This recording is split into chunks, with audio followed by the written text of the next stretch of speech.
है DD news. आप देख रहे हैं डिफेंस डायनेमिक्स और मैं हूं नई दिल्ली से दानवीर सिंह।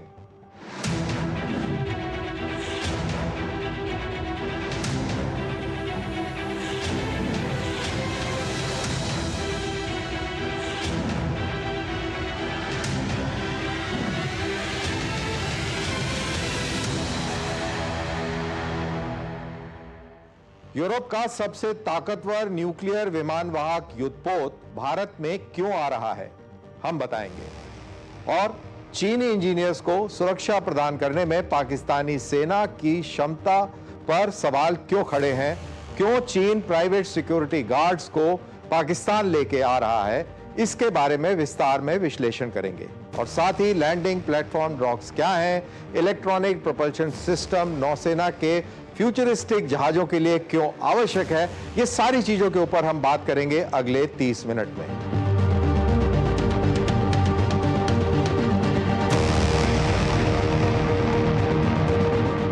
यूरोप का सबसे powerful aircraft carrier Charles de Gaulle Bharat की समुद्री सीमा में होगा और वहीं इटली के रक्षा मंत्री भी इसी दौरान भारत में होंगे। यह सब संकेत दे रहा है कि पश्चिमी देशों के लिए इंडो पैसिफिक रीजन कितना अहम है।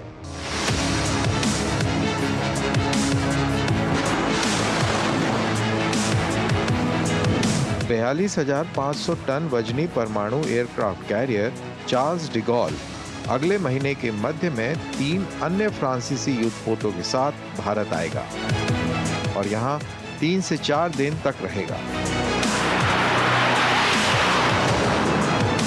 चार्ल्स डिगॉल, जो अमेरिकी सुपर कैरियर्स के अलावा दुनिया का एकमात्र परमाणु संचालित विमान वाहक पोत है, इससे पहले भी चार्ल्स डिगॉल भारत आ चुका है। फ्रांसीसी बेड़े में भारत में रहने के दौरान भारतीय नौसेना के एयरक्राफ्ट कैरियर समेत अन्य वॉरशिप्स के साथ एक नौसैनिक अभ्यास करने की संभावना है। चार्ल्स डिगॉल पर रफाल एम फाइटर जेट्स तैनात हैं। भारतीय वायुसेना के पास भी रफाल है। भारतीय नौसेना भी आने वाले कुछ महीनों के अंदर रफाल के नेवल वेरिएंट का ऑर्डर देने वाली है।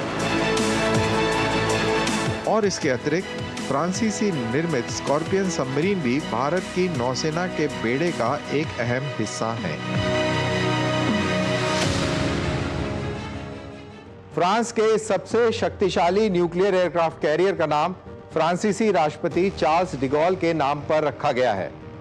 चार्ल्स डिगॉल एक फ्रांसीसी सैन्य अधिकारी और राजनेता थे, जिन्होंने द्वितीय विश्व युद्ध के दौरान नाजी जर्मनी के खिलाफ फ्री फ्रेंच फोर्स का नेतृत्व किया और 1944 से 1946 तक फ्रेंच रिपब्लिक की अस्थायी सरकार का नेतृत्व करते हुए फ्रांस में लोकतंत्र को बहाल किया।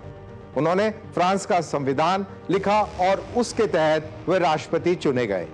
1969 तक चार्ल्स डिगॉल फ्रांस के राष्ट्रपति रहे।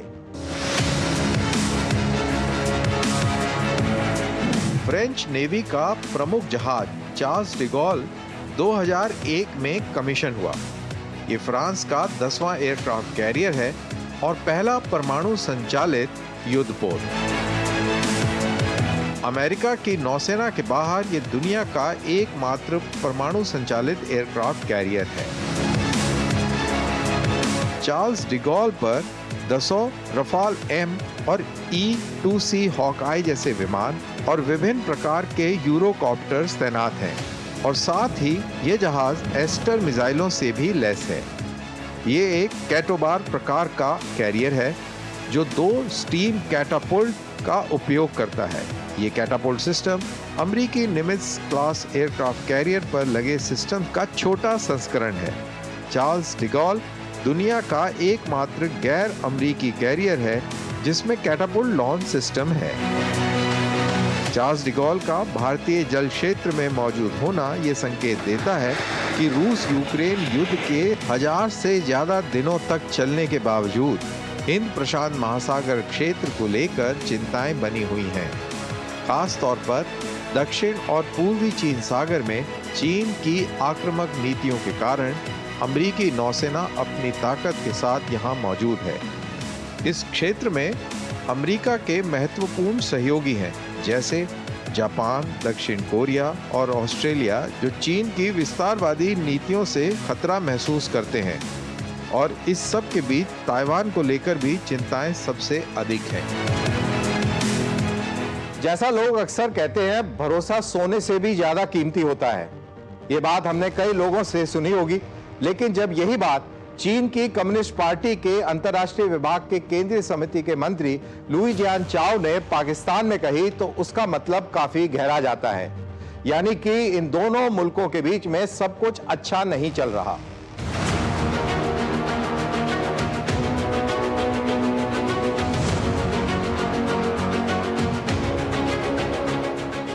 2024 के जून के महीने में इस्लामाबाद में एक उच्च स्तरीय चीनी अधिकारी ने कहा कि चीन पाकिस्तान आर्थिक गलियारा यानी CPEC के भविष्य के लिए सबसे बड़ा खतरा सुरक्षा है। उन्होंने इस परियोजना की निरंतरता और सफलता सुनिश्चित करने के लिए सुरक्षा प्रोटोकॉल को मजबूत करने और व्यापार व मीडिया के लिए एक अधिक अनुकूल माहौल बनाने की आवश्यकता पर बल दिया। ये बयान चीन की कम्युनिस्ट पार्टी के अंतर्राष्ट्रीय विभाग के केंद्रीय समिति के मंत्री लियू जियानचाओ ने Pakistan China joint consultative mechanism की तीसरी बैठक में दिया। इसके तुरंत बाद 26 अगस्त को चीनी people's liberation army ground force के कमांडर जनरल ली क्याओमिंग के नेतृत्व में एक चीनी सैन्य दल पाकिस्तान पहुंचा। इस दौरे का उद्देश्य पाकिस्तान में बिगड़ती सुरक्षा स्थिति पर चर्चा करना था, जो CPEC में चीनी निवेश को गंभीर रूप से प्रभावित कर रही है।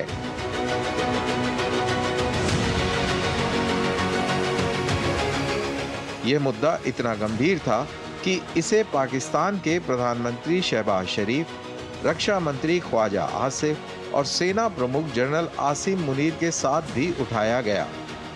सूत्रों के अनुसार इस बैठक में यह भी चर्चा हुई कि चीन अपने श्रमिकों की सुरक्षा के लिए पाकिस्तानी जमीन पर चीनी सेना तैनात करने का प्रस्ताव दे सकता है। इसी बीच बलूचिस्तान में आतंकवाद का भयानक दौर देखने को मिला। यहाँ पर स्ट्रेटेजिक रूप से महत्वपूर्ण गवादर पोर्ट स्थित है। बलूचिस्तान लिबरेशन आर्मी ने, जो प्रांत की स्वतंत्रता के लिए लड़ रही है, सुरक्षा बलों, राजमार्गों, रेल ट्रैकों और अन्य प्रांतों से आए श्रमिकों पर संगठित हमले किए। इन हमलों में कम से कम 73 लोग मारे गए। हालांकि 2006 में गठित BLA पहले से सक्रिय है, लेकिन ये हमले अब तक के सबसे घातक थे। इसके बाद नवंबर 2024 के अंत में चीन के सबसे शक्तिशाली जनरल और केंद्रीय सेना आयोग CMC के उपाध्यक्ष जनरल झांग योकिसिया ने पाकिस्तान का दौरा किया। उन्होंने सेना प्रमुख जनरल आसिम मुनीर से अकेले में मुलाकात की और फिर एक प्रतिनिधि मंडल स्तर पर चर्चा की। बयान के अनुसार इन बैठकों में फोकस आपसी हित, क्षेत्रीय सुरक्षा की गतिशीलता, क्षेत्रीय स्थिरता के उपाय और द्विपक्षीय रक्षा सहयोग बढ़ाने पर था। जनरल झांग ने पाकिस्तान में चल रहे आतंकवाद विरोधी प्रयासों की चर्चा की, क्योंकि पाकिस्तान में काम कर रहे चीनी नागरिकों पर हमलों की बढ़ती घटनाएं दोनों देशों के बीच चिंता का विषय बनी हुई हैं। हालांकि बीजिंग अपने नागरिकों की सुरक्षा सुनिश्चित करने में अधिक सक्रिय भूमिका चाहता है, लेकिन पाकिस्तानी विदेश मंत्रालय ने स्पष्ट किया है कि दोनों देशों के बीच आतंकवाद विरोधी सहयोग एक दूसरे की संप्रभुता के सम्मान पर आधारित है। अब सबसे बड़ा सवाल ये उठता है कि ये मामला संप्रभुता के आपसी सम्मान का है या CPEC के विफल होने का चीन को डर है। CPEC चीन के लिए इकोनॉमिक, जियोपॉलिटिकल और स्ट्रेटेजिक दृष्टि से अत्यंत महत्वपूर्ण है। यह योजना चीन को पाकिस्तान के गवादर पोर्ट के माध्यम से हिंद महासागर तक स्ट्रेटेजिक कनेक्टिविटी प्रदान करने की परिकल्पना करती है। यह चीन की ऊर्जा आपूर्ति और व्यापार के लिए अत्यंत महत्वपूर्ण है, क्योंकि ये मलक्का स्ट्रेट पर निर्भरता को कम करेगा, जो किसी ब्लॉकेज या जियोपॉलिटिकल तनातनी के चलते कभी भी बंद किया जा सकता है। गवादर पोर्ट चीन को एक वैकल्पिक मार्ग प्रदान करने का एक बहुत अहम साधन है। इससे मलक्का स्ट्रेट जैसे चौक पॉइंट को बड़े आसानी से बाईपास किया जा सकता है। मिडिल ईस्ट से तेल को पाइपलाइंस के जरिए चीन पहुंचाया जा सकता है और साथ ही साथ अमेरिकी वर्चस्व को चैलेंज किया जा सकता है और भारत के लिए भी समस्याएं पैदा की जा सकती हैं। तो ये गवादर पोर्ट ना ही सिर्फ इकोनॉमी के लिए अच्छा है पाकिस्तान की और चीन की, बल्कि इन दोनों मुल्कों के लिए जियो स्ट्रेटेजिक मायने भी इसके बहुत अधिक हैं। China Pakistan economic corridor south Asia में चीन के जियोपॉलिटिकल प्रभाव को बढ़ाने का एक महत्वपूर्ण प्रयास है। यह परियोजना अमेरिका के क्षेत्र में प्रभाव को चुनौती देना और हिंद महासागर में भारत के प्रभाव को संतुलित करने की एक बड़ी रणनीति का हिस्सा है। हालांकि पाकिस्तान में बढ़ते आतंकवादी हमलों ने इस परियोजना को गंभीर खतरे में डाल दिया है। चीनी नागरिकों पर हो रहे इन हमलों ने चीन के सबसे बड़े सपने को असफलता के कगार पर ला खड़ा कर दिया है। चीन इससे काफी परेशान है और अब चीन प्राइवेट सिक्योरिटी कंपनियों की मदद लेगा। चीन ने अपने CPEC प्रोजेक्ट में कार्यरत इंजीनियरों और श्रमिकों की सुरक्षा के लिए 3 प्राइवेट सिक्योरिटी कंपनियों के साथ करार किया है। Dewe security frontier service group, China overseas security group and क्वाक्सिन योंगशान सिक्योरिटी सर्विस। ये प्राइवेट सिक्योरिटी कंपनियां और कुछ नहीं बल्कि चीनी सैनिकों को पाकिस्तान में तैनात कर अपने लोगों को सुरक्षा प्रदान करने का एक कवर मात्र है।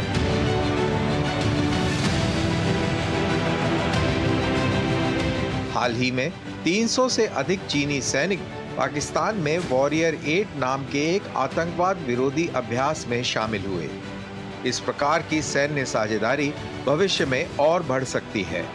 दरअसल ये पाकिस्तान की सेना की असफलता ही है जिसके चलते अब चीनी सैनिकों के कदम पाकिस्तान की धरती पर पड़े हैं। पाकिस्तानी सेना 30,000 चीनी श्रमिकों को पर्याप्त सुरक्षा देने में विफल रही है। नतीजतन यह जिम्मेदारी चीनी सैनिकों ने प्राइवेट सिक्योरिटी गार्ड्स के रूप में संभाली है। जून 2024 में पाकिस्तान दौरे के दौरान चीन के मंत्री लियू जियानजाओ ने इसी भरोसे की कमी का उल्लेख किया था। बेसिकली इसका लबोलबाब ये है कि चीन के लिए CPEC का असफल होना जियोपॉलिटिक्स और इकोनॉमिक रूप से बहुत बड़ा झटका होगा। इसलिए चीन अब पाकिस्तान में कार्यरत चीनी नागरिकों की सुरक्षा सुनिश्चित करने के लिए अपने सैनिकों को तैनात कर रहा है। यह घटनाक्रम क्षेत्रीय स्थिरता और शक्ति संतुलन पर भी गहरा प्रभाव डाल सकता है।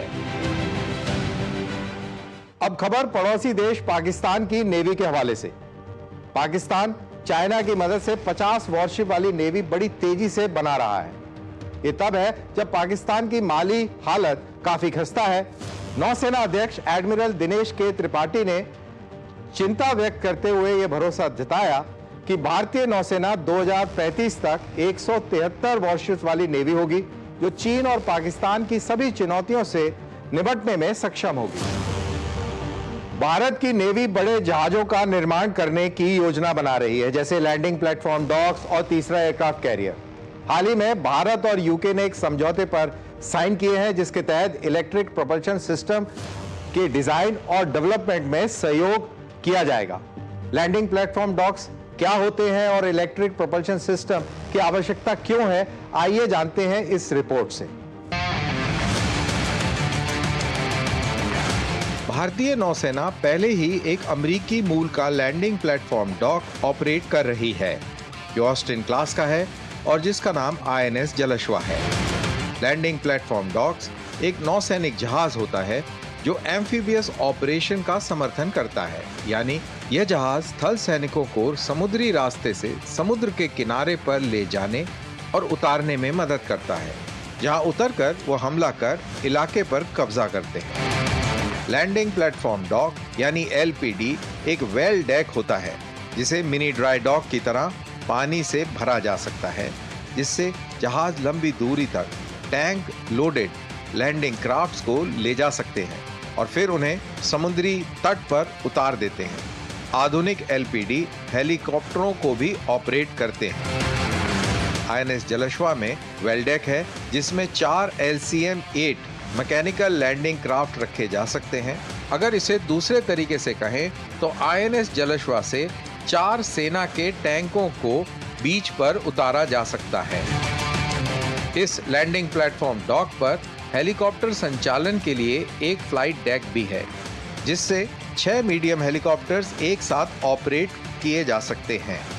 इस डेक का उपयोग वर्टिकल टेक ऑफ और लैंडिंग वाली क्षमता के लड़ाकू विमान जैसे हैरियर को विशेष परिस्थितियों में ऑपरेट किया जा सकता है। यह 1000 से अधिक सैनिकों को ले जाने में सक्षम है और इसमें व्यापक चिकित्सा सुविधाएं भी हैं, जिसमें 4 ऑपरेशन थिएटर, 12 बेड वाली वार्ड, 1 प्रयोगशाला और 1 डेंटल सेंटर शामिल है। अब भारतीय नौसेना अपनी एम्फीबियस कैपेबिलिटीज को बढ़ाने के लिए भारत में निर्मित लैंडिंग प्लेटफॉर्म डॉक्स का एक बड़ा बेड़ा तैयार कर रही है। 2 भारतीय शिपयार्ड्स, कोचीन शिपयार्ड लिमिटेड और garden reach ship builders and engineers limited ने अपने डिजाइनों के साथ इस क्षेत्र में कदम रखा है। इसके अलावा L&T शिप बिल्डिंग और Mazagon dock ship builders limited ने इंटरनेशनल ओरिजिनल इक्विपमेंट मैन्युफैक्चरर्स के साथ सहयोग पर आधारित डिजाइनों का प्रस्ताव दिया है।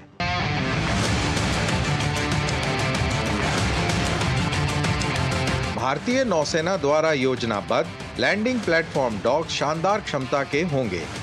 प्रत्येक जहाज पर 540 नाविकों का दल और 900 सैनिकों तक की तैनाती संभव होगी। इन विशाल जहाजों की लंबाई लगभग 200 मीटर की होगी।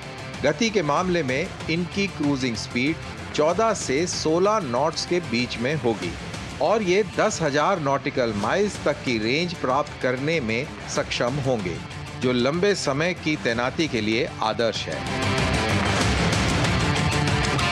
और सबसे बड़ी महत्वपूर्ण विशेषता इन जहाजों की इलेक्ट्रॉनिक प्रोपल्शन की होगी। भारतीय नौसेना एक इंटीग्रेटेड फुल इलेक्ट्रिक प्रोपल्शन और हाइब्रिड प्रोपल्शन सिस्टम की तलाश में है।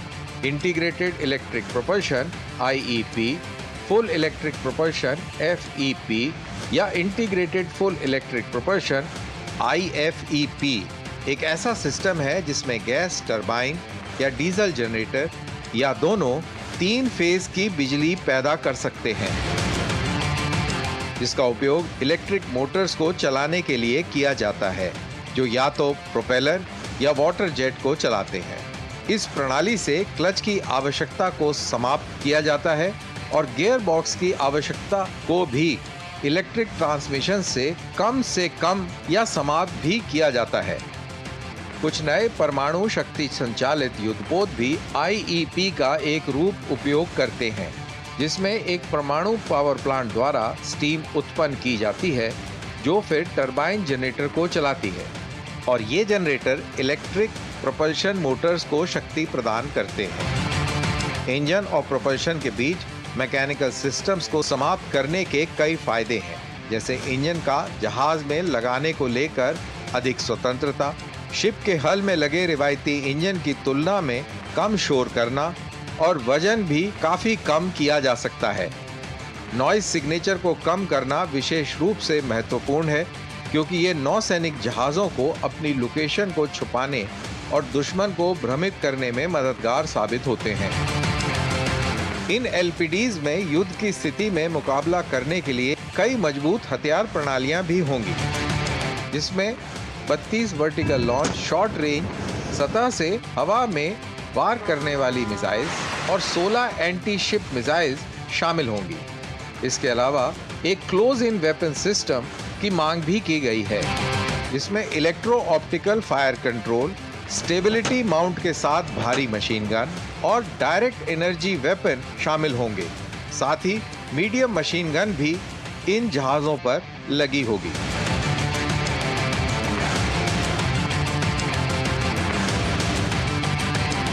नए LPDs को एक व्यापक सेंसर शूट के साथ लैस किया जाएगा, जिससे स्थिति की बेहतरीन समझ सुनिश्चित हो सकेगी।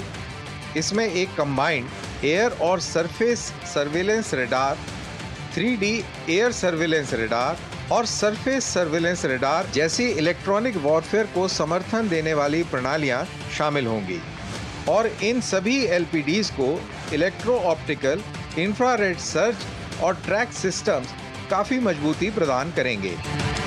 इनकी डिजाइन में थ्रू डेक कॉन्फ़िगरेशन की योजना है, जिन्हें सामान्य LPDs की बजाय लैंडिंग हेलीकॉप्टर डॉक्स बनने की क्षमता प्रदान करेगा।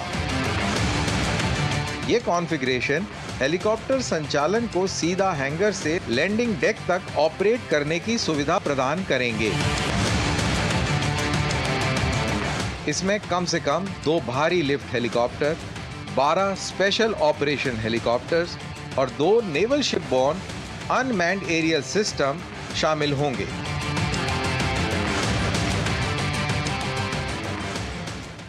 इसी के साथ हमारा ये एपिसोड यहाँ पर समाप्त होता है, लेकिन जाने से पहले मेरा नजरिया क्या है इसको जानिए माय टेक से। चाइना इंडियन ओशन रीजन में भारत के साथ जियो स्ट्रेटेजिक कंपटीशन में लगा हुआ है, जो उसकी स्ट्रेटेजिक प्राथमिकताओं, इकोनॉमिक महत्वाकांक्षाओं और सुरक्षा चिंताओं से प्रेरित है। यह प्रतिस्पर्धा क्षेत्रीय स्थिरता और वैश्विक शक्ति के बैलेंस पर महत्वपूर्ण प्रभाव डालती है। अगले 30 वर्षों में भारतीय नौसेना का मुख्य ध्यान भारत की समुद्री हितों की सुरक्षा और इंडो पैसिफिक क्षेत्र में रीजनल स्टेबिलिटी सुनिश्चित करने पर होगा। एक प्रमुख ब्लू वाटर ऑपरेटर के रूप में यह अपनी स्ट्रेटेजिक पहुंच को बढ़ाएगी। भारत में ही उन्नत टेक्नोलॉजी, स्वदेश में बने युद्धपोत और पनडुब्बियों, इन सब का इस्तेमाल भारत करेगा, लेकिन साथ के साथ मल्टीलैटरल नौसैनिक अभ्यासों के माध्यम से गठजोड़ को मजबूत करना भी उसकी प्राथमिकता होगी। समुद्री लुटेरों का मुकाबला करना और समुद्री कम्युनिकेशन चैनल्स को सुरक्षा प्रदान करना भी बहुत ही महत्वपूर्ण होगा। नौसेना उभरते हुए खतरे जैसे cyber security, cyber warfare, drones और हाइपरसोनिक मिसाइल जैसी चुनौतियों से भी जूझने के लिए तत्पर है और इन खतरों से निपटने की अपनी रणनीतियों में निरंतर सुधार करती रहेगी। साथ ही समुद्री कूटनीति और आपदा राहत को बढ़ावा भी देगी। आत्मनिर्भरता की दिशा में नौसेना भारत की वैश्विक स्थिति को मजबूत करेगी और एक गतिशील जियोपॉलिटिकल प्रतिस्पर्धा में शांति और समृद्धि सुनिश्चित करेगी।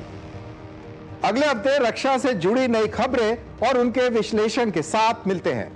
इस एपिसोड को देखने के लिए शुक्रिया और आपके क्या कमेंट्स हैं सोशल मीडिया पे जरूर पोस्ट करें #DD with दानवीर के साथ। जय हिंद,